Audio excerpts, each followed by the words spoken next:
What's up, guys? It's Tom. Happy 2015. Today is January 1st. I'm here to do my top 15, 15 albums of 2014. I know I was late. I recorded this video already yesterday, but it didn't come out right, so redoing it now. Sorry about the mess back there. It's a bunch of my old paper sleeves that records come in and stuff, so you know, those pile up after a while if you collect records.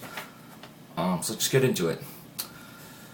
So I did number these. I'm not a huge fan of putting stuff numbered on a list, if you know me, but whatever. I did it to the best of my ability. Some of them I'm still kinda could go either way, but let's just get into it. First up, we got Raw Poetic and Kev Brown's Concentrated Maneuvers. This came out on Damu with the Fudge Bunks Redefinition Records. Really dope album. If you know Kev Brown at all his production, you know kind of what to expect, and really, really dope. Really great stuff. Kev Brown was definitely a producer to look out for this year for me. He definitely put out a lot of good stuff. He also put out a project with Hassan Maki called Bad Grit, which came out just recently. Haven't had that much time to get into it though, so that probably would have made my list too, but I just heard it a couple days ago for the first time, so. Number 14 was Apathy's Connecticut Casual. Came out in the summer, I think in June. Really dope album, all around. Loved all the Connecticut references and all the sea and ship references. Really good stuff there from Apathy. Really good production from him too. After that, we got a instrumental album called Mind Sign. The artist is Mind Sign. The album is Yawn Zen on Stone's Throw. This one kind of came out. Came out of nowhere. Kind of. I knew about this dude for maybe about a year, but he's got a lot of projects out. This one though was really good though. Definitely worth checking out. Kind of experimental, instrumental hip hop's the best way I can describe it.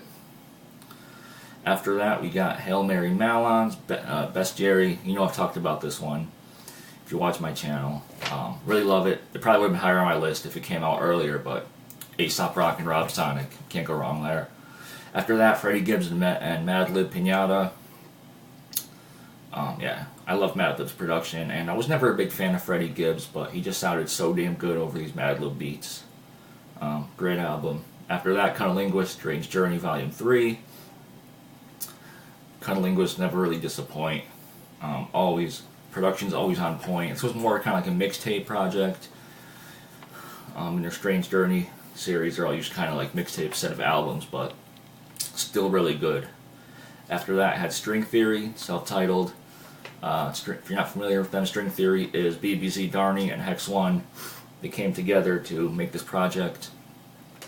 Really, really dope. Really great, dense lyrics. Amazing production from BBC Darney as usual. Definitely recommend checking that one out. After that, we got Dag Savage with E&J. Dag Savage is Exile from Blue and Exile, and Yohaz. I think they're both from Cali. Really, really amazing album. This came out earlier in the year, and I've loved it ever since it came out. I know people were talking about this earlier, kind of died down as the year went on, but definitely one I kept going back to. Next one, Omniscience, The Raw Factor. This is an album that was recorded in the 90s, 95 or 96, and unfortunately never came out until this year, 2014. Really dope artist, though. Definitely one to check out if you're not familiar with him. And then number 6, I had Souls of Mischief, There Is Only Now. Souls of Mischief, everything they've done has been good in my opinion. Nothing has really been bad, and they still got it, they definitely showed on this one, they still got it. And then getting into the top 5, we got Pharoah Monch's PTSD. I know most people have heard this album. If you haven't, you definitely need to go check it out. A really, really strong album from Pharoah Monch. Love that project. After that, Run the Jewels 2, LP and Killer Mike. This, follow-up. This was a follow-up to first Run the Jewels. I think maybe personally I might like this one a little bit more. I'm not sure yet. I need more time to sit with it.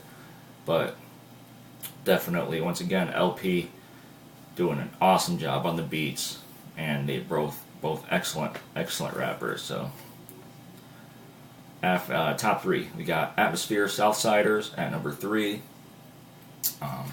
Slug and Ant just coming back with a great album in my opinion. I know some people said they didn't really care for Slug on this, but I thought he was amazing, as he usually is. You don't always need to have kind of really complex lyrics for it to be a good album. I feel Slug definitely put his all into it. I know people kind of saying he didn't put too much effort into it, but I disagree with that. I thought it was amazing. I saw him live in concert, actually, when this album came out, and it was an amazing show. So, number 2 was Sage Francis, Copper Gone. I've been a fan of Sage Francis ever since the 90s, and this is a really great personal album. I don't think that he would have made this album back in the 90s, or even in the early 2000s. It definitely shows his growth, and his production, really great, really on point.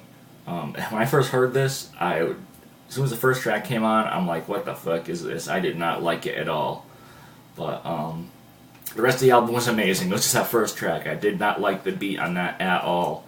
But it's grown on me a little bit, and I've definitely liked it considerably more, as you could tell. It was just that one track. I don't know what the fuck it was. But anyway, number 1, People Under the Stairs, 12-Step Program. My favorite fucking album of this year.